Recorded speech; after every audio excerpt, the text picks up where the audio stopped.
देश में मौजूद एक राजनीतिक पार्टी आज भी उसी सोच के साथ चल रही है कि लड़के हैं गलती हो जाती है। अब फिर वही नारे लगने लगे हैं कि मोईद है तो गलती हो जाती है। बात है समाजवादी पार्टी के नेता मोईद की, जिसने एक 12 वर्षीय बच्ची के साथ लगातार 2 से ढाई महीने तक बलात्कार किया। जब वो बच्ची गर्भवती हुई तब इस बात का राज खुला। सपा नेता को हालांकि गिरफ्तार कर लिया गया, लेकिन सपा प्रमुख अखिलेश यादव इस बात पर अड़े हैं कि क्यों नहीं डीएनए टेस्ट करवा दिया जाता उस बच्ची का, और आरोपी का पता चल जाएगा कि वो उसके पेट में पलने वाला बच्चा किसका है। लेकिन सवाल यह भी है कि अखिलेश यादव जब 5 साल मुख्यमंत्री रहे थे तब उन्होंने कितने आरोपियों के डीएनए टेस्ट करवाए थे? क्या एक का भी डीएनए टेस्ट उन्होंने करवाया था? और आज का एक मोईद इतना जरूरी हो गया अखिलेश यादव के लिए, जिसकी वजह से उन्होंने जो नारा दिया था पीडीए, पिछड़ा, दलित और अल्पसंख्यक, उसमें जो डी है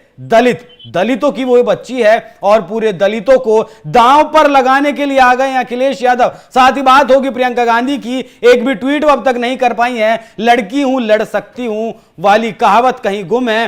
राहुल गांधी भी फरार चल रहे हैं इस मामले को लेकर। हालांकि सर्वदलीय बैठक में वो दिखाई दिए थे आज अपनी बात रखते हुए। तो क्या कुछ चल रहा है अयोध्या में और किस तरीके की मानसिकता वोटों के लिए नेता अब अख्तियार करने लगे हैं, उसी मुद्दे पर चर्चा करने के लिए मेरे साथ मौजूद हैं सुप्रीम कोर्ट के अधिवक्ता नाज़िया इलाही खान। बहुत बहुत स्वागत है मैडम आपका। नमस्कार, वंदे मातरम, जय जय श्री राम। क्या एक बार फिर वही होता दिख रहा है कि मोईद है तो गलती हो जाती है? हाँ जी, भारत राष्ट्र के नेता और देश में तीसरी बड़ी पार्टी 37 सीटों से समाजवादी पार्टी 2024 के लोकसभा इलेक्शन में उभरी। कहीं डूब गई थी, कहीं खत्म हो गई थी, पर 2024 के लोकसभा इलेक्शन में इस राष्ट्र की तीसरी बड़ी पार्टी के तरीके से फिर से एक बार समाजवादी पार्टी उभरी। 37 सीटें लेकर आने के बाद से ही 4 जून की रात से ही सनातनी लड़कियों के पट्टे पर मारना, दूध दुकान में एक महिला की साड़ी खींचना, और मोईद खान का अपने वर्कर, अपने नौकर राजू के साथ एक 12 वर्षीय पिछड़े समाज की बच्ची के साथ गैंग रेप करना और 2.5 से 3 महीने कंटिन्यू करना, और उसके बाद जब वो गर्भवती हो जाती है तो फिर ये कहना समाजवादी पार्टी के सबसे बड़े नेता का, अखिलेश यादव का, कि डीएनए क्यों नहीं हो जाता है। आपने बिल्कुल सही कहा कि जब 5 साल इधर और कई साल उधर मुलायम सिंह के जमाने में हजारों लाखों रेप जब हुआ करते थे, तो किसका किसका डीएनए टेस्ट करवाया था समाजवादी पार्टी के पुलिस ऑफिसर्स ने? क्योंकि वो वक्त बड़ा अजीब था। अखिलेश यादव के जूते के पास बड़े बड़े आला अधिकारी पुलिस ऑफिसर्स बैठा करते थे, ये तो कोई भूल नहीं सकता ना। आजम खान बजाबते कहा करते थे कि पुलिस से मत डरना, अपने कार्यकर्ताओं को कि पुलिस से मत डरना, इस पुलिस से जूता पॉलिश करवाएंगे तुम्हारा, तुम डरो मत पुलिस। अवधेश प्रसाद, जिसको अयोध्या के राजा का दर्जा अखिलेश यादव ने कहा, और लोकतंत्र के मंदिर में संसद के पटल पर हमने देखा कि दाईं तरफ राहुल गांधी जी, बाईं तरफ अखिलेश यादव जी, और बीच में अवधेश प्रसाद जी बैठते हैं। कई बार हमने ये भी देखा कि अवधेश प्रसाद का इंट्रोडक्शन अखिलेश यादव मीडिया के सामने करवाते हैं कि ये अयोध्या का राजा है, और अयोध्या राजा का दोस्त एक बलात्कारी, वो भी पिछड़े समाज की एक 12 साल की बच्ची का बलात्कारी।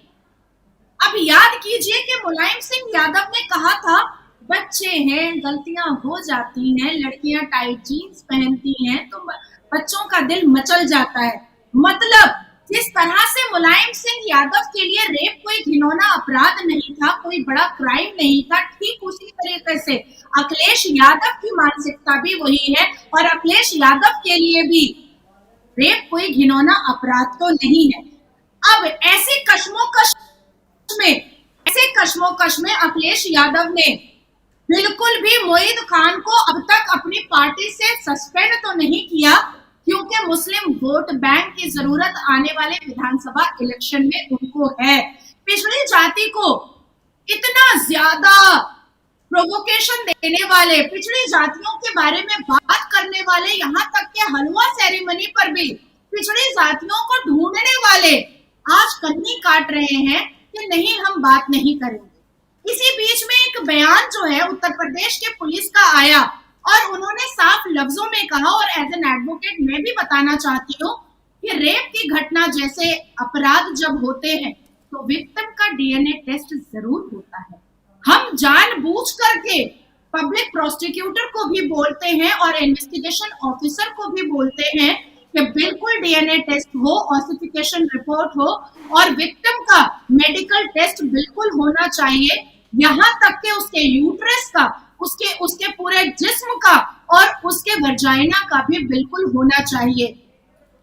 जब अयोध्या रेप केस एक पिछड़ी जाति की 12 वर्ष की विक्टिम का के अपराध को के साथ जो अपराध हुआ था उस पर जब पुलिस प्रशासन ने कहा कि डीएनए तो हम कराएंगे ही, तभी तो बच्ची का जो केस है वो स्ट्रॉन्ग होगा, उस पर कोई जवाब नहीं दिया।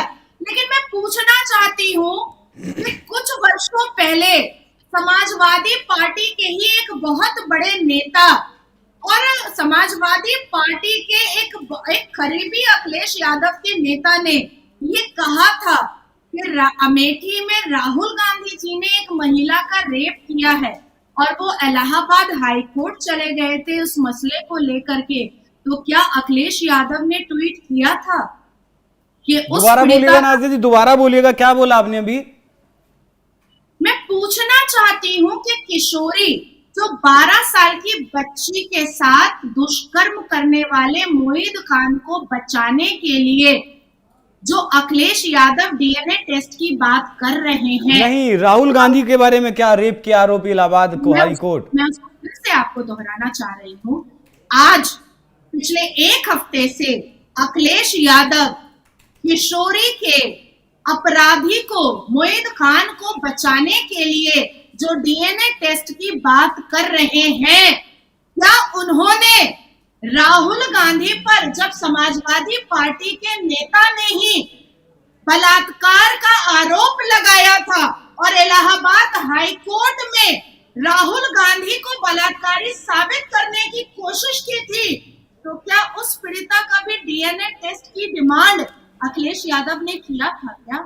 ये कब की घटना है नाज़िया जी? देखिए मेरे हाथ में उस केस से रिलेटेड पूरे प्रूफ है और हालांकि सर्वोच्च न्यायपालिका सुप्रीम कोर्ट ने इस केस को क्वाश किया और समाजवादी पार्टी के एमएलए किशोर समृद्धे को 5 लाख का जुर्माना भी दिया। अगर डीएनए टेस्ट हो जाता उस बच्ची का, सुनंदा नाम था उसका, तो शायद दूध का दूध पानी का पानी हो जाता और समाजवादी पार्टी का एमएलए किशोर समृद्धे बच जाता और सुप्रीम कोर्ट को पता चलता कि राहुल गांधी सच में बलात्कारी है कि नहीं। ये तो पता चल सकता था ना। मैं तो उस केस का पूरा जजमेंट लेकर के बैठी हुई हूँ अभी, और वो भी सर्वोच्च न्यायपालिका का भी लेकर बैठी हुई हूँ। और ये रहा इलाहाबाद हाई कोर्ट में जब समाजवादी पार्टी के विधायक, उन्होंने इलाहाबाद हाई कोर्ट को बताया था कि राहुल गांधी एक बलात्कारी है। तो आखिर उस वक्त डीएनए का क्यों नहीं डिमांड किया अखिलेश यादव जी ने? करना चाहिए था ना। शायद पता चल जाता, शायद क्वाश नहीं होता, शायद सर्वोच्च न्यायपालिका राहुल गांधी को बलात्कार के आरोप में जेल भेजता। डीएनए टेस्ट तो तब भी चाहिए था ना। अब बात आती है डबल स्टैंडर्ड। याद होगा आपको, justice for Asifa hashtag, justice for बेटी हैशटैग, जस्टिस फॉर मुस्लिम बेटी hashtag, justice for Kathua rape case hashtag. मतलब क्या है ये? जब एक मुसलमान बच्ची का बलात्कार होगा तो अल जजीरा भी छापेगा, तो बीबीसी भी छापेगा, तो पाकिस्तान का न्यूज भी दिखाएगा, अफगानिस्तान का न्यूज भी दिखाएगा और अमेरिका का न्यूज भी दिखाएगा, और सारे बॉलीवुड के एक्ट्रेस एक एक बैनर लेकर के खड़े हो जाएंगे कि जस्टिस फॉर आसिफा मुस्लिम बेटी। क्यों? किशोरी हिंदू है इसलिए ये पार्शियलिटी है उसके साथ कि एक भी बॉलीवुड का कोई भी एक्टर क्यों नहीं लेकर खड़ा हो? अल जजीरा ने क्यों नहीं छापा कि मुसलमान मोईद खान ने गैंग रेप किया है और 12 साल की बच्ची को गर्भवती किया है? क्यों क्यों नहीं हुआ? मैं पूछना चाहती हूँ कि ये जो राशिद है, मोहम्मद राशिद, इसने धमकी दिया था। किशोरी जो विक्टिम है, जिसके साथ ये अपराध हुआ है, मोहम्मद राशिद ने उसकी माँ को धमकी दिया था कि काट करके रोटी बना देंगे अगर मोहित खान का नाम ली तो। मैं पूछना चाहती हूँ जय सिंह राणा, जिन्होंने अभी 2 दिन पहले प्रेस कॉन्फ्रेंस किया है और सिर्फ 2 लाइन किशोरी के लिए कहा और मोहित खान के समर्थन में तकरीबन 100 लाइन कहा। 100 लाइन, उसका लाइव देख लीजिए जाकर के, 100 लाइन।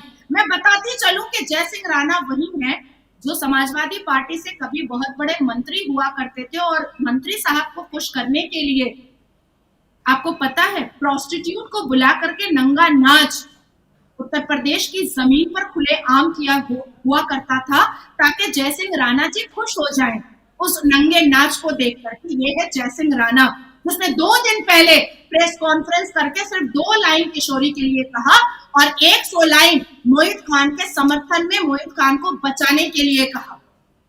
अब मैं कौन से समाजवादी पार्टी के नेता को मैं सच मानूं? मैं समाजवादी पार्टी के एमएलए किशोरी सामर्थ को सच मानूं जिसने राहुल गांधी को रेप का आरोपी बताया था, या मैं उत्तर प्रदेश के अखिलेश यादव को और मोहित खान को, मोहम्मद राशिद को और जय सिंह राणा को सच मानूं जो किशोरी को यह कह रहा है कि जो चीज शादी के बाद होनी थी वो शादी से पहले हो गई। 12 साल की बच्ची के लिए इस शब्दावली का इस्तेमाल किया गया है, 12 साल की बच्ची के लिए। मैं पूछना चाहती हूँ कि अब अजीत अंजुम कहाँ है? मैं पूछना चाहती हूँ ध्रुव राठी कहाँ है? मैं पूछना चाहती हूँ जुबैर कहाँ है? मैं पूछना चाहती हूँ आरिफा खानम शेरवानी कहाँ है? मैं पूछना चाहती हूँ राजदीप सरदेसाई कहाँ है? मैं पूछना चाहती हूँ प्रियंका वाड्रा कहाँ है? मैं पूछना चाहती हूँ राहुल गांधी जी कहाँ है? आप तो कहते हैं इस्लाम बहुत खूबसूरत है, आप तो कहते हैं मस्जिद कोई भी जा सकता है, आप तो कहते हैं कि मुसलमानों से सीखो कि सभ्यता किसको कहा जाता है। मैं उन तमाम सर्वोच्च न्यायपालिका के जज से पूछना चाहती हूँ जिन्होंने कांवड़ यात्रा के समय में यह बात कहा था कि मुसलमानों में बहुत ज्यादा सफाई होती है। कौन सी सफाई होती है जज साहब? बलात्कार करने की सफाई होती है, बलात्कार की पीड़िता को धमकी देने की सफाई होती है, पेट में 12 साल की बच्ची को गर्भवती करने की सफाई होती है। जज साहब, कौन सी सफाई होती है मुसलमानों में? जरा बताएं तो। और बुलडोजर एक्शन होता है, अवैध निर्माण तोड़े जाते हैं मोहित खान के, तो बड़ा दर्द होता है समाजवादी पार्टी के नेताओं को। और अवधेश जो नया अयोध्या का राजा है वो टूटी फूटी अंग्रेजी बोलना स्टार्ट करता है। ये कौन सा चरित्र है बॉलीवुड के एक्टर्स का? और ये सारे यूट्यूबर्स जो अपने आप को फैक्ट चेकर बोलते हैं, जो अपने आप को कहते हैं कि वो भारत देश के हित में काम कर रहे हैं, कहाँ है अजीत अंजुम? कहाँ है आरिफा खानम शेरवानी? आसिफा के लिए तो बड़ा नारा लगा था, आसिफा के लिए तो बड़े कैंडल मार्च हुए थे, आसिफा के लिए तो बड़े बैनर छपे थे। आज किशोरी के समर्थन में क्यों नहीं कैंडल मार्च हो रहा है? क्योंकि वो हिंदू की बेटी है, क्योंकि वो पिछड़ी जाति की बेटी है, इसलिए बहुत अन्याय किशोरी के साथ। बिल्कुल सही कहा नाज़िया जी आपने। अगर यही बेटी मुस्लिम की बेटी होती तब इस देश में एक अलग नैरेटिव सेट किया जाता और जितने भी लोगों के आपने नाम लिए वो सब छाती पीटते आकर।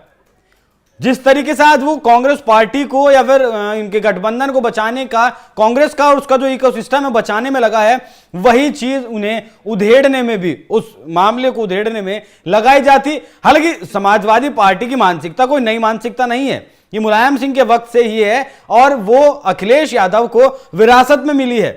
तो मुझे नहीं लगता कि अखिलेश यादव की कोई गलती है इसमें। जो मुलायम सिंह ने किया, कहा, उसी को वो आगे बढ़ा रहे हैं। और जिस अवधेश प्रसाद की आप बात कर रही हैं, उन्हीं का हाथ पकड़कर संसद में उन्हें प्रेजेंट किया जाता था तोहफे के तौर पर, राहुल गांधी भी और अखिलेश यादव भी। जी हाँ जी। और वही अवधेश प्रसाद जो अयोध्या का नया राजा है, जिसको ये रुतबा दिया गया है और खुतबा भी दिया गया है कि ये अयोध्या का नया राजा है। और इसका दोस्त कौन है? मोहित खान, बलात्कारी, जो पिछड़ी जाति हिंदू समाज की बेटी का बलात्कार करता है, 3 महीने तक उसको गर्भवती करता है, उसको पिल्स देता है, उसका वीडियो बनाता है और फिर उसको धमकी देता है कि बोटी बोटी कर दिया जाएगा अगर तुम किसी को बताओगी तो। बिल्कुल। आज तो ये सेलेक्टिव राजनीति समझ में आ ही रही है। ये सेलेक्टिव राजनीति तो समझ में आ रही है सबकी, बॉलीवुड के एक्टर्स की भी, अल जजीरा की भी, बीबीसी की भी, आरफा खानम शेरवानी की भी, राहुल गांधी की भी, प्रियंका वाड्रा की भी, और डिंपल। मैं डिंपल भाभी जी से पूछना चाहती हूँ, औरत नहीं है क्या? दर्द नहीं होता है क्या? आपकी बेटी भी हिंदू है, ध्यान रखिएगा जरा डिंपल भाभी, हिंदू ही है आपकी बेटी भी। और जरा बांग्लादेश की तरफ झांक कर देखिए, जब ये ज़ॉम्बीज उछलेंगे ना, कूदेंगे ना, तो आपकी बेटी को भाभी जी की बेटी नहीं समझेंगे, हिंदू की बेटी ही समझेंगे। ठीक है नाज़िर जी, इस मामले पर चर्चा करने के लिए बहुत बहुत धन्यवाद। तो जो है आपको पता है इस मामले में कार्रवाई योगी आदित्यनाथ की लगातार चल रही है। जो उसकी बेकरी है, मोहित खान की घर है, बुलडोजर उन पर चल चुका है। एक कॉम्प्लेक्स है जिस पर बुलडोजर चलना अभी बाकी है, हालांकि प्रशासन उसकी कार्रवाई की बात कर चुका है। डिंपल भाभी के बारे में एक लाइन मैं भी कहना चाहूंगा। अभी पिछले दिनों जब एक रैली को संबोधित कर रही थी तो वहां हुड़दंगियों ने थोड़ा सा हा हुल्ला किया, तब वो डिंपल यादव ही थी जिन्होंने कहा था कि आप ज्यादा बोलने लगे हैं, भैया से शिकायत करनी पड़ेगी। और आज एक बेटी के साथ इतनी उनको नोच लिया गया, उसके साथ दरिंदगी हुई और संसद में भी बैठती हैं डिंपल यादव, तब भी डिंपल यादव के मुंह से एक लफ्ज नहीं निकला, ना ही प्रियंका गांधी के मुंह से निकला। तो जिस तरह की सेलेक्टिव राजनीति आजकल देश देख रहा है वो देश के लिए बहुत अच्छी चीज नहीं है, घातक होने वाली है आने वाले वक्त में। जिस तरीके से बांग्लादेश में चल रहा है वो दिन भारत के लिए दूर नहीं है, जिस तरीके से परसेप्शन बनाए जाते हैं। तो नाज़िर जी, इस मुद्दे पर चर्चा करने के लिए आपका बहुत बहुत धन्यवाद। दर्शकों आप भी बताइएगा चर्चा कैसी लगी, साथ ही कोई आपका सवाल होगा वो भी जरूर भेजिएगा कमेंट कर। नमस्कार।